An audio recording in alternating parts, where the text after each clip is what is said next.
और अब खबर वाराणसी से, जहां पर आज गृह मंत्री अमित शाह प्रधानमंत्री नरेंद्र मोदी के चुनाव कार्यालय का उद्घाटन करने के लिए पहुंचने वाले हैं। इससे पहले यहां पर उत्तर प्रदेश बीजेपी के बड़े नेताओं की मौजूदगी दिखाई दी। वाराणसी में आज अमित शाह कार्यकर्ताओं को चुनावी मंत्र भी देंगे। प्रधानमंत्री नरेंद्र मोदी का संसदीय क्षेत्र होने के साथ साथ वाराणसी में प्रचार अभियान इसलिए भी महत्वपूर्ण है क्योंकि यह लोकसभा क्षेत्र आसपास की 18 लोकसभा क्षेत्रों पर सीधा असर डालता है।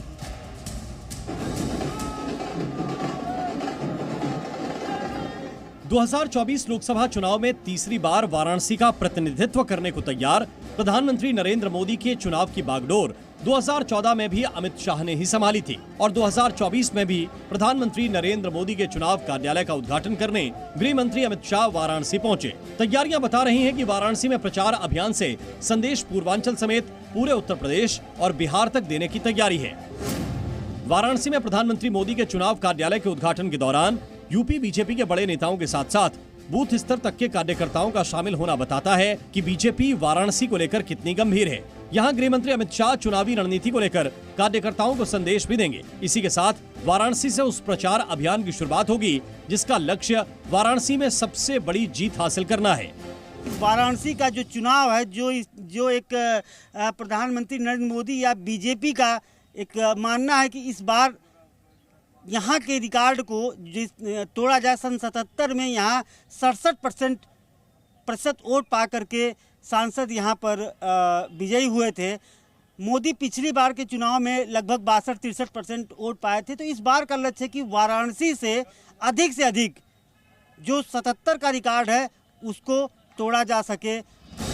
चलिए अब आप समझिए प्रधानमंत्री नरेंद्र मोदी का संसदीय क्षेत्र वाराणसी कितनी सियासी अहमियत रखता है।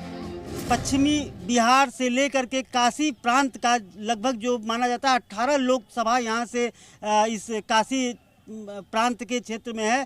तो बीजेपी का और खासकर प्रधानमंत्री नरेंद्र मोदी समेत जो तमाम बड़े नेता इस बीजेपी पार्टी के हैं, उनका यह मानना होता है कि किसी भी तरह वाराणसी में इस तरह का मैसेज पास किया जाए जो कि पूर्वी उत्तर प्रदेश समेत पश्चिमी बिहार को प्रभावित कर सके।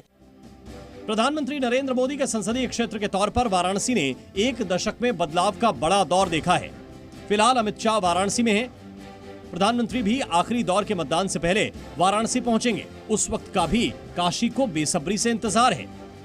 दिनेश कुमार मिश्र, जी मीडिया, वाराणसी। जी न्यूज़।